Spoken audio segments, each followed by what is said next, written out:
Gerą dieną, sugrįžtu. Šiandien ateinu pakalbėti apie baimes. Apie baimes, kurios siaučia mūsų galvose, kaip jos ateina, kodėl jos ateina ir kokią vertę jos iš tikrųjų gali duoti tau, tai yra padovanoti tau dovanas. Kodėl šiandien kalbu? Todėl, kad pasirodo, ten kažkas pasaulyje labai vyksta stipraus. Iš tikrųjų, viena tik akimi pažiūrėjau ir supratau, kad vėl yra Dievo planas. Ir Dievo planas yra tobulas visai mūsų žmonijai. Ir šiandien tai, ką kalbėsiu, tai kalbėsiu apie 18 energiją, nes 18 energija ir kalba per minusą apie baimes. Ir žmonės dažniausiai savo matricoje, dažniausiai savo kaip užduotyje, neišmoktoje iš praeitų gyvenimų, kur nesusitvarkė su savo užduotėmis, šitame gyvenime turi daugiausia baimių ir sukelia dar baimės ne tik tai kaip savo ar ne galvoje, bet dar ir savo aplinkiniams, tai yra savo šeimos nariams. Tai aš šiandien pabandysiu tau atskleisti apie tai, duosiu raktinių žodžių, paliksiu labai svarbių minčių, praktikų ir jeigu tu jas pritaikysi savo gyvenime, tikrai į tavo gyvenimą ateis daugiau ir daugiau harmonijos. Na ir žinoma, jeigu tu mane matai pirmą kartą, tai aš esu Jurgita Baltuškaitė, numerologė. Skaičių fėja save vadinu, tiksliau mane kažkada kažkas pavadino ir man labai atliepė širdžiai. Taigi aš draugauju su skaičiais ir šifruoju gimimo datas.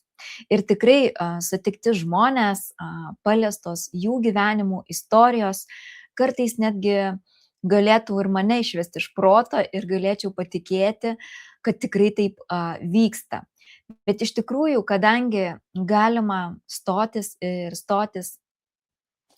į savo ašį atsistoti, kitaip sakant, į savo stuburą, susigrąžinti savo energijas, susigrąžinti savo galias ir galvoti savo galvą, ne kitų, iš tikrųjų tada gyvenimas labai matosi kitoks.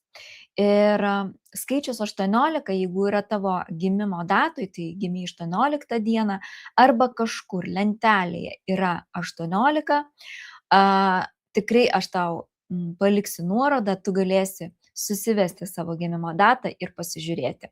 Nesvarbu, kurioje vietoje yra tas skaičius. Bet tai skaičius sako apie tai, kad šitame gyvenime atėjai transformuoti baimės. Baimė tai yra iliuzija. Tai reiškia, kad tu kuri labai daug tai, ko nėra. Tavo protas antiek yra kūrybingas, kad jis tau sukuria tiek daug scenarijų. Na, jeigu mes pažiūrėsim iš pačio aukščiausio taško, iš ten, kur mes visi atėjom, tai ten nėra nei baimių, nėra nieko, tiesiog neutralu.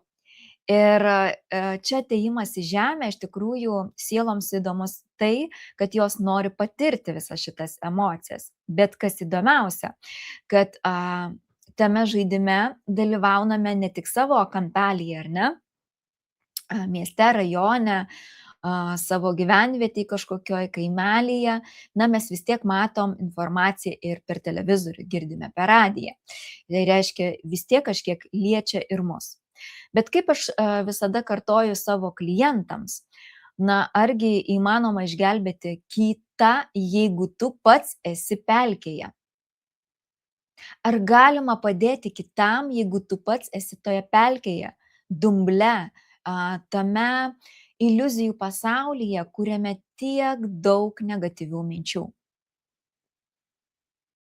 Aš manau, kad neįmanoma. Ir lygiai tu su manim sutiksi. Ir kodėl Dievas kuria kažkur, kad mes pamatytumėm, tam, kad jis sako, nežiūrėk į išorę, atsisuk į save, pažiūrėk, kur tu su savimi kariauji, kur tu savo meluoji, kur tu save apgaudinėji, kam tu kuri tai, ko iš tikrųjų tu net nenori, tu nukopijavai nuo kažko, nes užsinorėjai to ar ano, tu išgirdai iš kažkur kažką ir tą darai. Ir taip kuri savo iliuziją. O įsivaizduok, Kiek tų iliuzijų gali būti? Bet jeigu tu nueitum į tą pelkę, tu pamatytum. Pelkę, kurioje yra nei pradžios, nei pabaigos. Ir tu negali iš ten išeiti. Taip, nes žmogus pats save įveda į tokią situaciją ir tokią būseną, kad jis pats nebegali rasti išėjimo. Todėl numerologija yra tas įrankis, tas kelias, kuris gali atrasti, paaiškinti, kodėl tu esi viename ar kitame taške. Kodėl šis laikotarpis tau yra būtent skirtas toks, ką jis tau nori pranešti, ką pasaulis nori tau šiandien pranešti. Ir eidama iš eterį, aš iš tikrųjų net įdomu pasidarė, pasižiūrėjau, o tai kągi mūsų valstybė Lietuva, kokią energiją šiandien jinai mums skleidžia ir ką žada. Tai laukia tikras išėjimas ir tikras pabudimas, didelis žmonių pabudimas, suvokimas, kad tai, ką jūs matote ekranuose, kad transliuoja žmonės, tai transliuoja tik tai todėl, jog tavo viduje yra ta programa. Matrica sukuria prieš tave tau vaizdą būtinai tokį parodyt, nes yra tavyje. Kodėl tu bijai karo? Nes tu viduje kariauji su savimi. Tu atsikeli ir pats nežinai, ką šiandien daryti, ar tą. Tu savo sukeli daug skausmo, o paskui stebiesi, kodėl tau aplinka rodo. Taip yra sukurta. Ir nuo jos čia žemėje niekas negali, kaip čia sako, išeiti. Tavo užduotis yra vienintelė, ką nori šiandien tau ir perduoti. Atrasti savyje harmoniją. Kaip tą padaryti? Aš įdėsiu pačioje nuorodą. Žiūrėti gražius vaizdus. Gamtos vaizdus, jeigu tau neleidžia kišenė nupirkti pačios prabangiausios kelionės ir pamatyti gyvai, leisk savo pamatyti nors per ekraną. Leisk savo pamatyti gamtą net išėjus į lauką, negu ištisai žiūrėtum ir ta žodis dabar ateina skrolinti, ar ne, ir žiūrėti, kas vyksta pasaulyje, nes atrodo, va čia jau beldžiasi į tavo namus. Nieks nesibeldžia, beldžiasi jau viduje, tavyje šaukia. Kai vyksta išorėje vaizdas tas. Manęs klausia, ar tu žinai, žmonės klausia, ar tu žinai, kas vyksta. Man parašė net numerologiją, pas kurią jau prieš 5 metus, kaip tau sekasi ir kas vyksta su tavimi. Aš dar net pagalvojau, kas vyksta. Ir po to prisiminiau, kad prieš kelias dienas man dukra užsiminė, kad kažkas čia vyksta pasaulyje ir mama girdėjai. Negirdėjau, viena tik tai, sakau, akimi užmačiau, po kelių dienų iškrito, nes, aš iškart jau pagalvojau, aš fiksavau, kito man net YouTube'as nerodė. Ir iškrito antraštės, kad kažkas ten vyksta, aišku, aš į tai neleidžiu savo eiti, nes tai manyje jau nebėra. Man nebėra įdomu. Aš negaliu ten išgelbėti jų. Aš negaliu padėti ir nėra mano net užduotis taip daryti. Mano užduotis yra save išgelbėti iš savo iliuzijų proto, kuris kūrė pasaulį beprotiškai greitai čia ir dabar. Ir aš tada tikiu, nes mintys, etiketės visos, kurias mes gaunam iš aplinkos, tai yra iliuzija. Ir jeigu tu kiekvieną dieną įsijungi ir žiūri tą patį per tą patį, tai faktas, kad tu atsirandi depresijoje. Faktas, kad tu gali ir nebemiegoti. Faktas, kad tave ir nerimas užpuolė. Įtaką pradeda aplinka rodyti, tai yra tave pulti, kaltinti. Žodžiu, vienas negatyvas. Mąstymas tik negatyvus.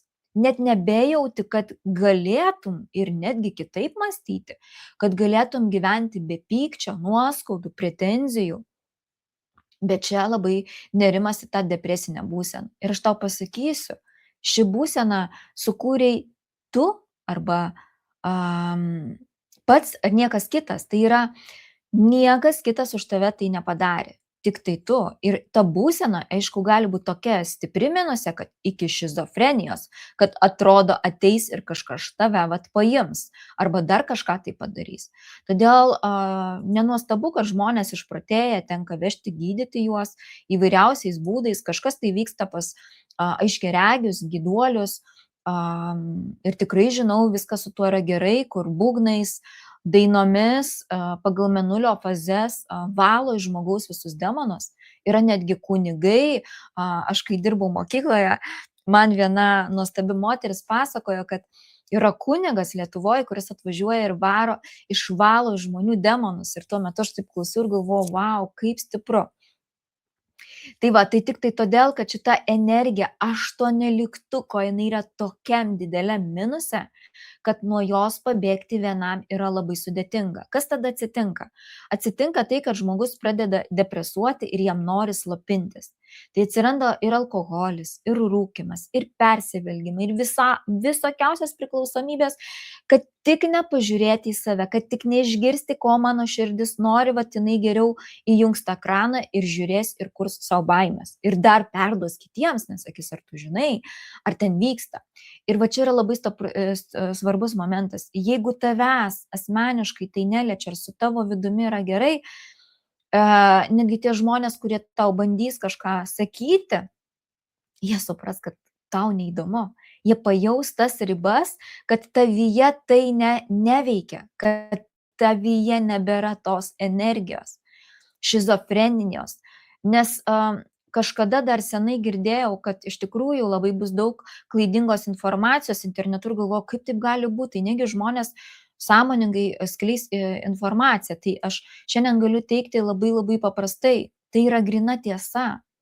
Ir tiesa tik tai todėl, kad tu mielasis arba mieloji, pabustum, kad atsigręžtum į save, kad tu grįžtum į ten, iš kur atėjai, kad tu grįžęs namo atrastum tą tikrą harmoniją. Ir jeigu gyvenimas tave netgi nuveža į tą situaciją, į tą šalį, kur ten viskas vyksta, tai tik tai todėl, kad tu turi pabusti. Kodėl aš kalbu? Todėl, kad aš pasikartosiu, jeigu tu mane pirmą kartą klausai.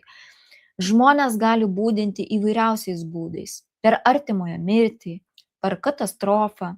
Man asmeniškai vyko per skyrybas. Ir kaip tu manai, ar tose skyrybose iki to paskutinio taško, kuris buvo lūžis, ar ten nebuvo iliuzijų, ar ten nebuvo baimių, ar ten nebuvo vidinio konflikto su savimi, pačiu savimi? Visa tai buvo ir aplinka totaliai atspindėjo. Ir tai yra programos, kurias reikia pamatyti ir jos prašosi pamatyti. Ir už tavo tos baimės pasikartosiu ir ypač 18, o tai reiškia yra 2 devintukas, tai yra žmogus, kuris turi mistinių gebėjimų, tai yra aukštesniųjų galių, kur šiandien jam dovana yra duota pabusti ir savo galią panaudoti žmonių geroviai ir savo geroviai. Nekurstyti ir nesakyti, lauk, drebėk, bus, aš taip jaučiu, tiek procentų ten yra tikimybės, kad gali įvykti, o tau tie procentai net 5 gali reikšti kaip 95.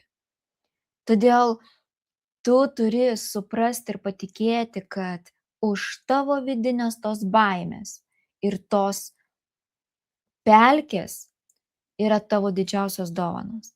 Ir kad jos išsipakuotų, tu turi nerti į save. Ir vat, kai žmogus ateina ir išgirsta apie save, ir pavyzdžiui yra iš praeities, ar ne, skaičius 18, tai yra stovi kaip užduotyje šito gyvenimo, tu praeitame gyvenime kažką darėjai, o tai galėjo pavyzdžiui būti ir juodoji magija. Tai yra pats didžiausias minusas, kai žmogus eina ir užsiima juodąją tamsiąją magiją, kai daro prieš kito žmogaus valią tai. Aišku, jeigu tu darai prieš kitą žmogaus valią tam, kam darai, tai tas žmogus reiškia irgi turi tą pačią programą, kurią irgi jis turi būti pamatyta, ta programa priimta ar transformuota.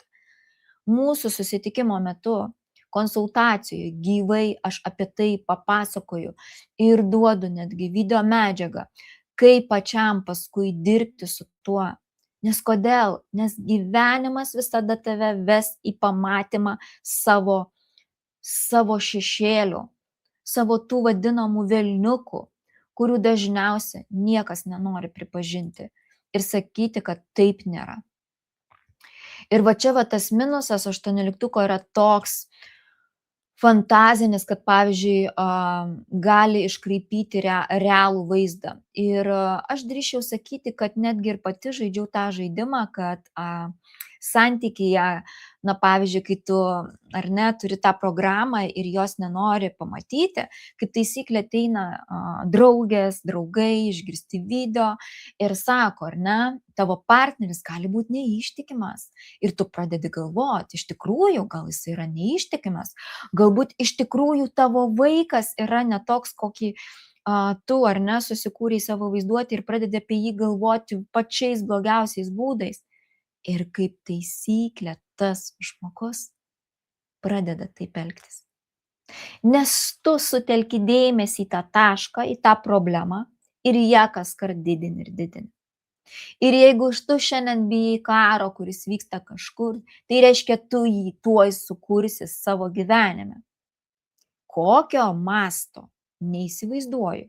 Gal tai gausi šaukštų per galvą ar ne, gal tai tave kažkas aprieks, o gal tu iš tikrųjų atsidursi, tave visata nuves į tą lauką, nes tu tiesiog nori ten būti. Ir labai yra kvaila pykti ant tų žmonių, kurie eina ar kariauja vieni ar ne su kitais su ginklais ir sakyti, kaip jisai išdryso. O aš tada užduosiu tau klausimą, o kaip tu išdrysai savo sukurti iliuzijas tokias, kad tavo vyras gali būti neištikimas, kad tavo vaikas nesimoko blogas, kad tavo kaimynas kažkoks blogas, nes tu kažkodėl pagalvojai. Čia yra lygiai tas pats. Nieko nesiskiri nuo to, kuris žmogus, tada sakysi, o tai kaip čia taip yra? O todėl, kad nesupranti pagrindinės esmės, kad kiekviena siela atėjo patirti ir mokytis.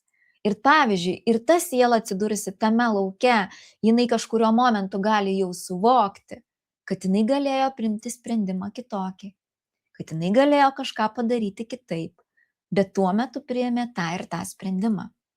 Kaip ir tu galbūt galėjai galvoti apie savo vyrą, moterį, pačius gražiausius dalykus, pamatyti tose mažuose smulkmenuose labai labai daug grožio. Ir kas įdomiausia, kad 18 energija, jeigu įsisuka į negatyvą, jinai nebemato grožio, kaip žydi gėlės, kaip kvepia medžiai gėlės, ar sprogsta medžių pumpurai. Atrodo viskas pilka. Ir iš tikrųjų visa šita patirtis ir duota tik tai tau, kad tu to praeitum. Bet žinai, kas yra įdomiausia?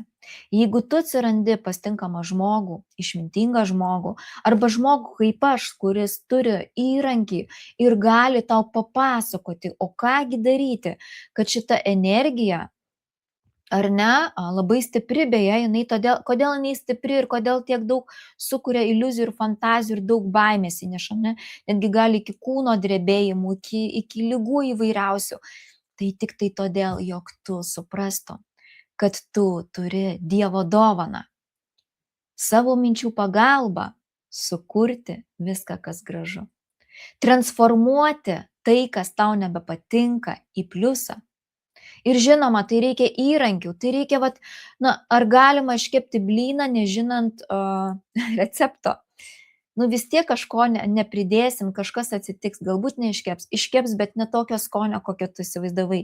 Tai lygiai taip pat ir atėjęs pas žmogų, kuris turi įrankį, tau gali padėti. Aš labai nuostabiai bendrauju su nuostabia moterimi, kuri veda Lilo žaidimus. Tai yra taip pat nuostabus įrankis, kurio pagalba taip pat tu gali pažinti save. Žinoma, jis vyksta kitaip. Ir tai irgi yra raktas į tavo galimybės. Ir jeigu tu manai, kad šiandien sėdėsi ant tos sofkos ir žiūrėsi tas naujienas, arba klausysiesi į savo vyro dar didesnės destruktyves programas, nes jisai tau ir rodo, arba jinai ir tau rodo, ir sako, atsigręžk į save, pažiūrėk, kas su tavim vyksta, panirk į save, įsileisk į save tylą. Kodėl tylos žmogus bijo? Aš dabar netgi atsakymą radau. Todėl, kad jis pamiršo tai. Jam atrodo baisu. Jam yra tyla baisu. Arba neskubėti ir nieko nelėkti ir nedaryti. Kaip, ar ne, žmonės eina į darbą ten nuo 8 iki kažkelių, ten laukia savaitgalių, tiesiog tam bėgime. Tai tik todėl, kad jie nežino, kad gali kitaip. Ir savo net neduoda minties ir neleidžia, kad būtų kitaip. Ir jeigu tu turi 18 ar sėdi nemylimam darbe ir tau vargina nuo 8 iki 5 ir dar ateina koks vadovas ir tau gruzija, kad tu kažką darai ne taip, arba užkniso tie popieriai, skaičiavimai, nežinau, rašymai, spausdinimai, tos pačios ataskaitos davimas, o širdis dega, kūryba. Nes plius 18 yra kūryba, beprotiška kūrybos galia. Tai žmogus, kuris atėjo kurti ir dalintis, turi be galo daugybę talentų. Ir tie talentai turi atsiskleisti. Atsiskleisti tik tai tada, kai žmogus vieną dieną nusprendžia išjungti televizorių, nebeklausyti triukšmo, geriau pasirinkti ten, kur yra gera, po truputį. Ir tada įvyksta labai gražus, nuostabus, nors labai mažas, bet stebuklas. Iš savo klientų išgirdau ne vieną, bet kodėl mano gyvenime taip greit nieks nevyksta? Aš juk taip noriu, kad mano gyvenime ateitų dabar nauja veikla, mano naujas darbas.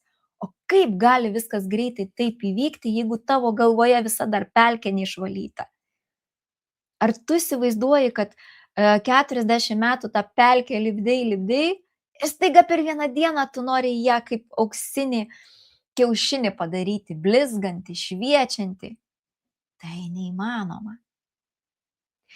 Kad ir kokią patirtį turėsi iš praeitų gyvenimų, vis tiek šitame gyvenimo etape yra savalaikiškumo dėsnis. Atsimenu jį puikiai iš savo nuostabaus mokytojo Jevgenijaus, kuris man perdavė šitą žinutę, ir viskas kart prisimenu, kai noriu skubėti ir galvoju, taigi viskas gyvenime vyksta savaip.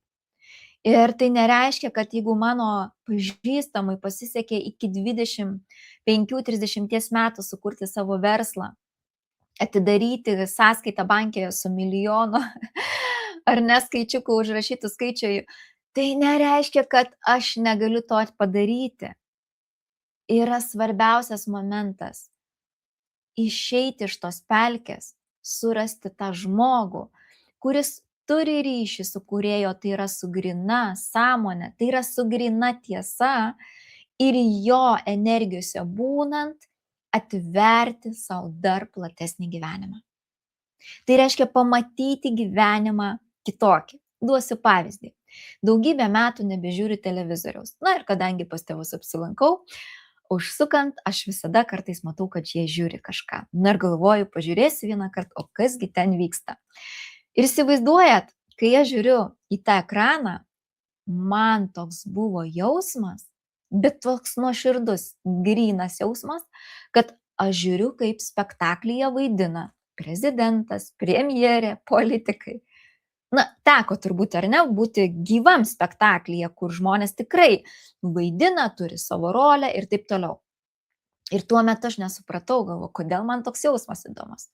Tai šiandien aš tau noriu perduoti, kad taip ir yra tavo gyvenime, kokią tu apsirengi rolę savo gyvenime, o tai reiškia būti baimėse, bailys, bailė, pergyventi ar ne, išgyventi, rinktis ne kažką daryti kitaip negu darai, o geriau būti sąstingyje, tai kai faktas tave ir iš visų pusių gyvenimas rodys, kad tu turi išeiti iš tos pelkės.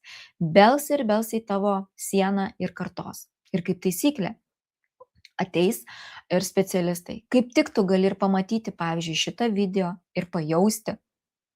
Bet kaip taisyklė, protas visada sakys, ką tu čia sugalvojai, kokiagi čia nesąmonė, aš viską galiu pats. Įdomu, ar pradedant vairuoti automobilį, pirmą kartą pačiam įmanoma įsėsti ir įjungti viską taisyklingai, užvesti ir važiuoti. Galbūt iš milijardo atsiras vienas, kuris tą padarys, bet jeigu mes paimtumėm žmogų, kuris pirmą kartą atsisėda prie vairo, tikrai jisai abejotinai vietoj stop gali paspausti kažkokį kitą pedalą, vietoj vieno mygtuko paspausti kitą, negavęs instruktažą. Taigi grįšiu prie savo numerologijos, kurią aš pati prieš imdama sprendimą keisti veiklą, nors ar ne pati turėjau irgi kaip įrankį, man labai buvo įdomu sužinoti pas kitą specialistą numerologo, o kągi sako jo skaičiai, kaip jis mato per savo sistemą, kokia man yra galimybė iš tikrųjų šiais metais, tais ar ne, pakeisti savo darbą. Ir iš tikrųjų šiandien ta numerologė parašė ir aš tokia esu laiminga ir be galo jai dėkinga, kad jinai man tuo metu dar tik tai kaip tai mažai gėleliai bundančiai, besikalančiai iš žemės, jinai man užaugino sparnus ir pasakė tokius žodžius, kad nieko, ką bedarysi, ką besiimsi, šiuo laikotarpiu tau tikrai viskas pavyks. Ir aš tokia buvau įsitikinusi, tokia vidumi tikra, kad aš dar kartą pažiūrėjau ir pas save, man atitinka galimybės keisti. Bet kaipgi ten sako, ar ne, juk reikia išeiti iš komforto zonos. Taigi ir tau šiandien turbūt reikia išeiti iš komforto zonos, nes tu klausai jau iki dabar. Ir jeigu tau tai atliepia, būtinai pasidalink. Beje, jeigu to šiandien yra labai labai sudėtinga situacija ir finansiškai tu negali sau leisti tai padaryti, aš turiu tau dovaną. Komentuok. Komentarę noriu konsultacijos, parašyk skaičių 8 ir aš atrinksiu vieną žmogų, o gal net kelius, pajausiu, pažiūrėsiu, kaip čia viskas vyks, kuriam galėsiu drąsiai mini tokią svarbę ekstra konsultaciją, kurios metu tu galėsi atsakyti ir rasti atsakymus, ar ne, kurie kalbės būtent per skaičius. Na, o visiems kitiems iki kovo 7-osios, ypač moterims, vyrai, jeigu jūs mane šiandien klausote, padovanokite, investuokite į moteris. Arba jeigu tu, mieloji, klausai mane, padovanok 2026 metais savo konsultaciją, susitikimą su savimi ir per mane išgirsti, kuogi tu kvėpuoji, kokių dovanų dar nepasiėmei, ką reikėtų pamiršti ir paleisti, ką reikėtų dar išmokti ir galbūt kokią patirtį, ar ne, galėtum perduoti kitiems. Iš tikrųjų, labai labai daug informacijos, jeigu pasirinksit pilną konsultaciją, tai ten netgi 10 paliečia ar ne skirtingų temų. Kviečiu apačioje susirasti www.numerologija.lt nuorodą ir ten užsiregistruoti. Aš tikrai žinau, kad žmonės, kurie atėjo, kurie išdrįso, nors ir labai bijojo ir jų kažkokios situacijos galbūt norėjo atbaidyti, kažkurio praėjus laiko jų gyvenimai pradėjo keistis. Kadangi žmonės yra viešoje erdvėje ir kuriuos vienaip ar kitaip pažįstu, tai mano taip pat didelis džiaugsmas, kaip ir savo esu be galo dėkinga numerologijai, kad mes esam vieni dėl kitų. Mes esam vieni dėl kitų padėti. Na kaip gali vienas žmogus susitvarkyti su tuo, kuris šiandien yra? Galbūt ir tu esi. Tai primenu, jeigu nori nemokamos konsultacijos, susitikimo su manimi, rašyk noriu, konsultacijos ir skaičių 8. Na, o aš dar grįšiu prie 18 energijos ir užbaigiant pabrėšiu, kad iš tikrųjų šitie žmonės ir tu, jeigu turi 18, ypač pinigų linijoje, ypač viduryje, tai yra asmeninės galios kodas centre, ten bus geltona spalva pažymėta, arba tavo ar ne dienoje, arba ten bus iki 40 metų, po 40, arba pagrindinė sielos užduotis, tai yra dvasinė misija, kuri siela ir atėjo, tai atėjo iš tikrųjų pati išeiti iš iliuzijų pasaulio, Dažniausiai tokiem žmonėm padeda specialistai, nes žmonės, kad atvertų savo psichinės galias, na, reikia ir kitų metodo būdų. Todėl, kad šitame žmoguje, šitoje energijoje yra didelis, begalinis kūrybinis potencialas kurti, valdyti minties galią ir vizualizuoti tai, ko trokšta tavo širdis. Ir kas įdomiausia, kai žmogus praeina savo patirtį, kai supranta, kaip visatoje viskas vyksta, tada jis gali ištransliuoti žmonėms ir netgi perduoti tas idėjas, perduoti tas mintis. Ir iš tikrųjų žmonės, kuriuos jūs turite savo aplinkoje, pavyzdžiui, vaikus, vyrą, moterį arba žmoną, jūs nesivaizduojat, jūs turite save šalia išminčių. Tai yra žmogų, kuriame telpa visa jo gyvenimo praeitis, nes turint šitą energiją savo matricoje, jinai kalba apie tai, kad žmogus praeitus gyvenimus praėjo labai nelengvai. Jis turi sukauptą patirtį, o ta patirtis šiandien galbūt ir reikalinga atskleisti, šiandien ir reikalinga. Ir kuo aštuonioliktukas kūrė, kuo daugiau į bet kokią kūrybą eina, neštampuoja, ką sako, ar ne, va, 2 pridėti 2 yra 4 ir visi tą patį daro, ar ne, 4 pridėti 2 yra ten 6. O kūrė tai, kas ateina momente čia ir dabar. Nes minuse jisai užsidaro savo tokį urvą ir nenori išlisti. Labai stipriai veikia mėnulio fazės. O geriausia tai valo vanduo. Todėl rekomenduoju gerti daug švaraus pakrauto vandens, maudytis gyvame vandenyje, tai yra jūros, ežeruose, upėse, ar ne? Ir jeigu dar gyveni prie vandens, tai reiškia, kuo daugiau į save įkvėpti to vandens stichijos oro, nes tai yra tavo galia. Ir jeigu mėgsti keliauti, tai mano toks vienas iš rekomendacijų, ten, kur yra jūra, visada būk prie jos. Paimk iš jūros galią. Bet kai aš nuvažiavau prie okeano, aš tada dar ne taip galbūt supratau, ar ne, kas tai yra, bet grįžusi namo po kažkurio laiko suvokiau, kad okeanas tai neturi nei pradžios, nei pabaigos. Tai vat reiškia ir tu gyvenime, savo kūryboje, savo kūrybos potenciale ir išsiplėtimo sąmonės lygmenyje, tu neturi ribų. Visos ribos, kurios yra, o tai vat ir yra tos baimės, visi įsitikinimai, jie tave ir uždaro į tokį, na, žinai, narvelį ir sako, dar sėdėk, dar lauk, o kaip taisyklė ateis, kas nors sakys, nu bet žinai, jau čia tiek metų, ką čia pradėti kurti, juk jaunas nepadarai, tai kągi čia dar padarys. Tai žinok, kad tau tai yra žinutė, kad eik ir daryk. Kurk, nebijok. Ir nukristi, atsistosi ir vėl kursi.